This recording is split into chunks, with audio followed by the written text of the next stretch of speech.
56 দিনের মাথায় গ্রেপ্তার হলেন শেখ শাহজাহান।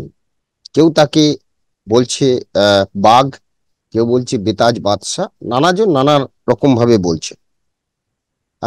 এবং সব থেকে আশ্চর্যের জিনিস, তিনি গ্রেপ্তার হওয়ার পরেই আমরা যেটা দেখলাম যে সন্দেশখালি জুড়ে বিভিন্ন জায়গায় মিষ্টি বিতরণ হচ্ছে, আবির খেলা হচ্ছে, সিঁদুর খেলা হচ্ছে, এবং সেখানে বেশিরভাগ হচ্ছে মহিলারা।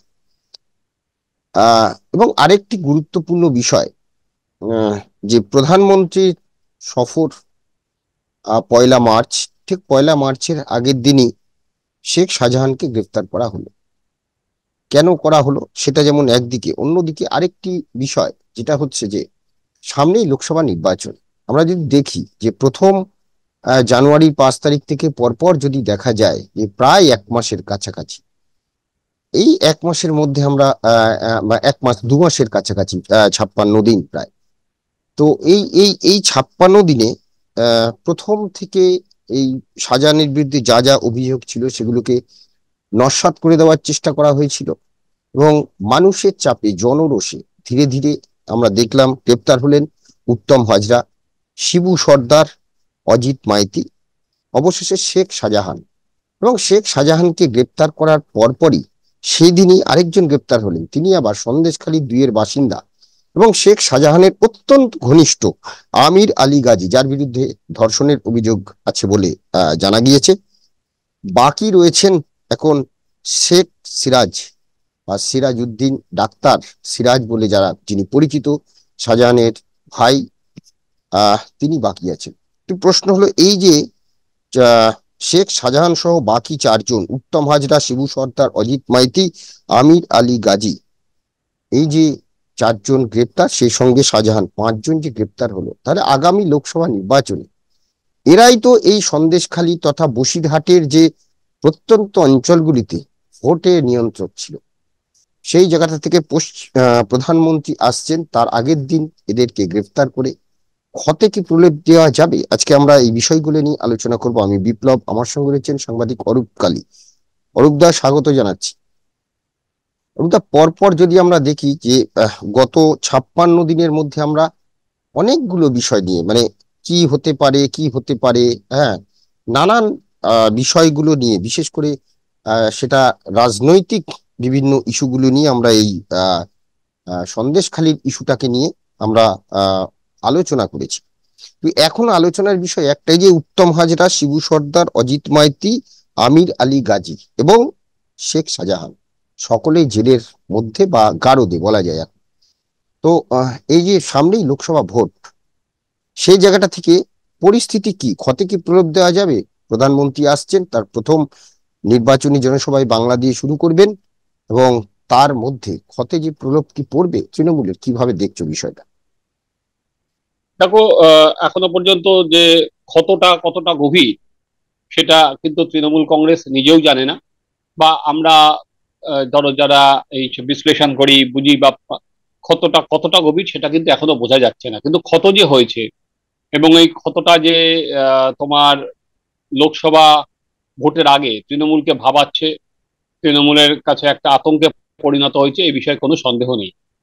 যে যে তৃণমূল কিছুদিন আগে সিবিআই বা ইডি তদন্তকে যেভাবে ফুৎকারে উড়িয়ে দিচ্ছিল রাজনৈতিক প্রতিহিংসা বলে, সেটা কিন্তু এই ক্ষেত্রে পাচ্ছে না। এবং পাচ্ছে না বলেই শাহজাহানকে গ্রেপ্তার করতে বা দেখাতে, যাই হোক যেভাবেই তুমি দেখো, বাধ্য হয়েছে পুলিশ।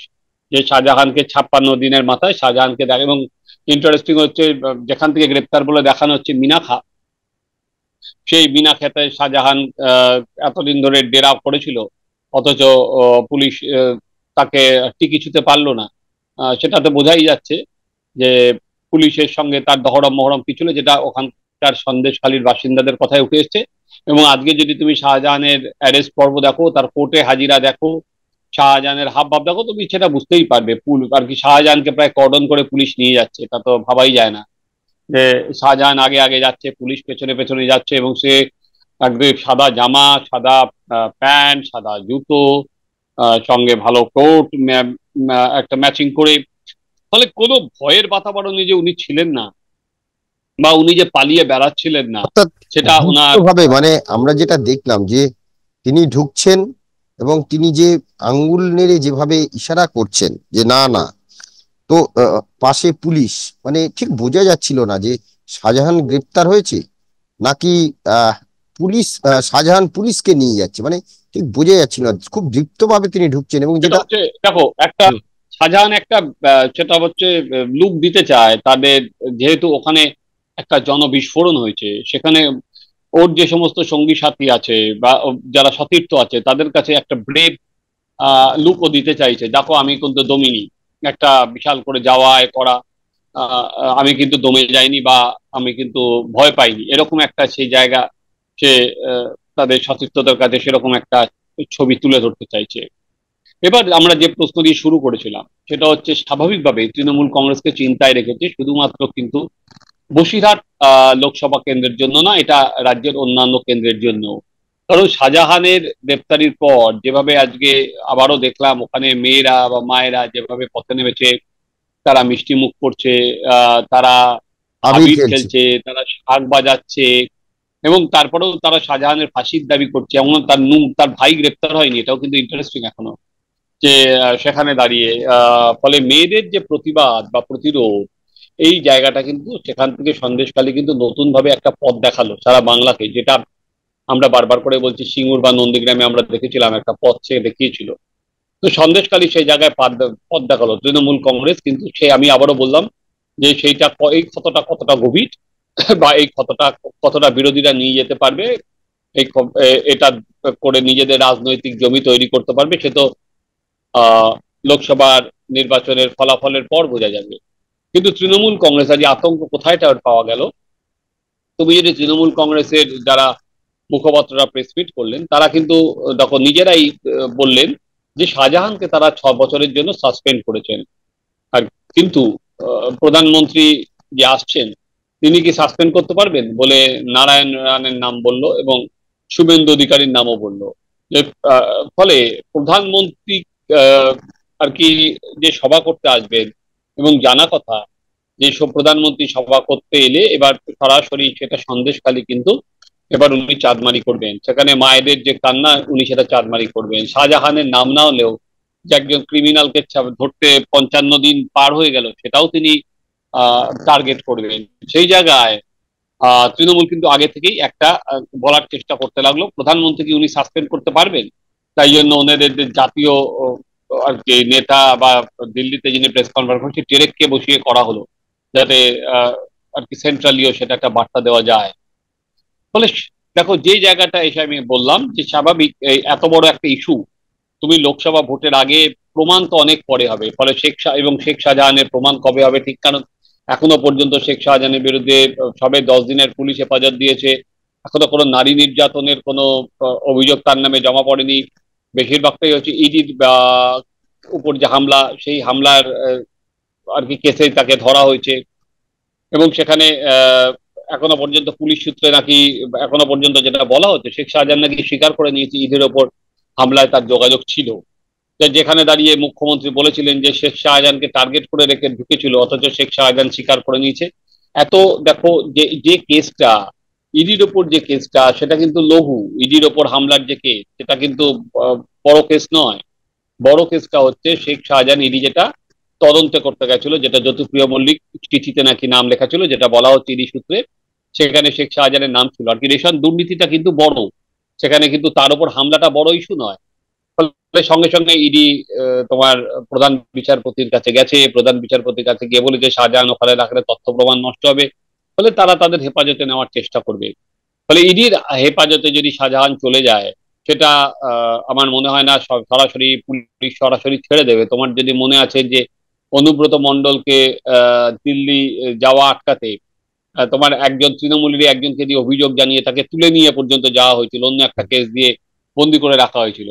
সেখানে স্বাভাবিকভাবে শাহজাহানকেও ইডি চেষ্টা করবে দিল্লি নিয়ে যেতে, এবং সেখানে দিল্লি নিয়ে যেতে শুধুমাত্র ইডি নয়, অন্যান্য এজেন্সি, কারণ অলরেডি এনআইএ আর কি মানব পাচার নিয়ে রাজ্যকে চিঠি দিয়েছে, সিবিআই কে এই তদন্তে যুক্ত করতে বলেছে, ফলে নানাভাবে বিভিন্ন সেন্ট্রাল এজেন্সি তাকে ঘিরে ফেলার চেষ্টা করে। ফলে রাজ্য পুলিশ ঘেরাটোপ থেকে কেন্দ্রীয় এজেন্সির ঘেরাটোপে চলে গেলেই শাহজাহান কি বলবে না বলবে কেউ জানে না। ফলে শাহজাহান ধরা পড়ার পর তুমি বলতে পারো দ্বিতীয় অধ্যায় শুরু হলো। দ্বিতীয় অধ্যায় রাজ্য পুলিশ আর কেন্দ্রীয় এজেন্সির একটা টানাপোড়েন হবে। হ্যাঁ, এবার আসো যে তোমার সন্দেশখালির কথায়। বেশ, সন্দেশখালির আন্দোলন কি স্তীমিত হয়ে যাবে এখনই পর্যন্ত? ধরো এখনো পর্যন্ত ওদের অন্যতম বড় দাবি ছিল যে শাহজাহানকে গ্রেপ্তার করা, কিন্তু তাছাড়াও কতগুলো জিনিস আছে। ধরো ওখানে যে জমি কেড়ে নেওয়া হয়েছে সে বিষয়ে তো কোনো সন্দেহ নেই। হুম। এবং জমি, ধরো যেগুলো 4 ফসলি বা 3 ফসলি জমি ছিল, জমির চরিত্র নষ্ট করে দেওয়া হয়েছে। তুমি জমি ফেরাচ্ছ, কিন্তু জমি তো আগের অবস্থায় ফিরিয়ে দিতে হবে না? ফলে শুধুমাত্র তো জমি ফেরানো না, ফলে সেইটা কতটা হবে। এবং তাছাড়াও এখনো পর্যন্ত অন্যান্য যারা আছে, জনরোষ যেটা আছে সেটা কিন্তু কমেনি। এবার পুলিশ কি অ্যাকশন নিচ্ছে, এবং শাহজাহানের বিরুদ্ধে আরো অভিযোগ নিশ্চয়ই এই গ্রামবাসীরা জমা দেবে। তো সে ধরো এই যে শাহজাহান ইস্যু, এবার প্রধানমন্ত্রী এসে কি বলবেন?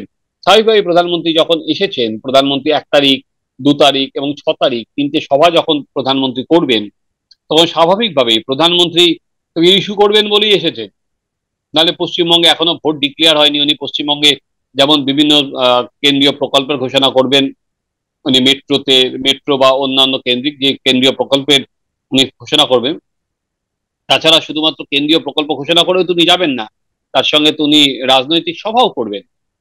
ফলে তৃণমূল কংগ্রেস এই বিষয়ে সন্দেহ নেই প্রচন্ড চাপে আছে যে শাহজাহানের ঝুলি থেকে বেড়ালটা বেরিয়ে পড়েছে। এই বেড়ালটা আর কি হঠাৎ করে আবার ঝুড়ি চাপা দেওয়া সম্ভব নয়, অনেক দূর চলে গেছে। এখনো পর্যন্ত তৃণমূল কংগ্রেস যে সমস্ত যুক্তি বা লজিক তুলে ধরছে, তুমি দেখো যেটা আমি তোমাকে বললাম, হুম। মুখ্যমন্ত্রী যেটা বলেছিলেন শাহজাহানকে টার্গেট করে ইডি ঢুকেছে, আজকে পুলিশের সূত্র বলছে শাহজাহান নাকি স্বীকার করে নিয়েছে যে সে দায়ী, তাহলে তো সেই কথাটা থাকলো না। এখন তৃণমূল কংগ্রেস বলার চেষ্টা করছে যে অভিষেক বন্দ্যোপাধ্যায় বলার ফলেই নাকি শাহজাহানকে গ্রেফতার করা হয়েছে। তো নাহলে গ্রেফতার করা হতো না। পুলিশ লজিক দাঁড় করানোর চেষ্টা করছে যে শাহজাহানের বিরুদ্ধে যে অভিযোগগুলো এসছে সেগুলো খতিয়ে দেখতে সময় লাগছিল। আরে তাহলে 19 সাল থেকে যে অভিযোগগুলো, শাহজাহানের নামে এত অভিযোগ জমা পড়ে আছে, তাহলে তার বিরুদ্ধে ব্যবস্থা নেওয়া হচ্ছে না। বলা হচ্ছে যে 42টা তার নামে এফআইআর আছে, অথচ কোনো জায়গায় তার চার্জশিটে নাম নেই। বিজেপির যে 3জন নেতা খুন হয়েছিল সেখানে এফআইআর এর 1 নম্বর নাম শাহজাহানের ছিল, কিন্তু শাহজাহানের বিরুদ্ধে চার্জশিটে তার নাম জমা পড়েনি। ফলে নানা অভিযোগ, এরকম নয় যে শাহজাহান গ্রেপ্তার হয়ে গেল এবং সঙ্গে সঙ্গেই সব ছাড় পেয়ে গেল, সেটা নয়। জলটা গড়াতে শুরু করেছে, এবং সেইটা গড়াতে গড়াতে কত দূর যাবে। তুমি ধরো তৃণমূল কংগ্রেস উল্টো দিকে চেষ্টা করবে একদিকে, যেমন শাহজাহানকে আজকে যে ইস্যুটা তুলে আনার চেষ্টা করছে, দেখো আমরা তো শাহজাহানকে শাস্তি দিলাম, তো বিজেপি কিভাবে শাস্তি দেবে? বিজেপি তো ওয়াশিং মেশিন, যেটা বলার চেষ্টা করছে। কিন্তু শাহজাহানের সঙ্গে আর কি তোমার নারায়ণ রানে, শুভেন্দু অধিকারীর এই জিনিসটা আমি জানি না লোকের মধ্যে কতটা নিয়ে যেতে পারবে। শুভেন্দু অধিকারীর বিরুদ্ধে এখনো তো ঘুরিয়ে ফিরিয়ে সেই নারদাস্তিং অপারেশনের কথাই বলা শুধু হয়, তাই অথচ না, বৃজভূষণ তার, সিং তার তার তার প্রসঙ্গও তারা তুলেছে, নারী নির্যাতন নিয়ে যে হ্যাঁ, কিন্তু কুস্তিগীরদের। বিভূষণ সিংকে তো ইতিমধ্যেই ধরো যে কুস্তি ফেডারেশনের মাথা থেকে সরিয়ে দেওয়া হয়েছে, নিশ্চয়ই তখন সে, তার বিরুদ্ধে তদন্তও হচ্ছে। কিন্তু সেটা বলে কি তুমি সন্দেশখালীর ইস্যুটাকে লঘু করা যাবে বা সেখান থেকে ঘুরিয়ে দেওয়া যাবে? আমার মনে হয় নয়, কারণ তারা তাদের মতো চেষ্টা, তো তৃণমূল নিজের মতো লজিক দাঁড় করানোর চেষ্টা করবেই। ওই একটা জায়গাতে ধরো প্রধানমন্ত্রী এটা এসে কিছু বললে এটা কিন্তু একটা অন্য মাত্রা পাবে। ইতিমধ্যেই ধরো বিজেপি যারা নির্মলা সীতারামন যে এসেছিলেন তিনিও কিন্তু সন্দেশখালী নিয়ে বলছেন, স্মৃতি ইরানি বলছেন, বিজেপির মুখপাত্ররা দিল্লি থেকে বলছেন। ফলে এবং এবং এবার এটা তার সঙ্গে যোগ হয়েছে প্রধানমন্ত্রী। ফলে শাহজাহানকে গ্রেপ্তার করলেই যে সমস্যার সমাধান হবে, বা আমরা দেখো ফটাকসে গ্রেপ্তার করে দিলাম যে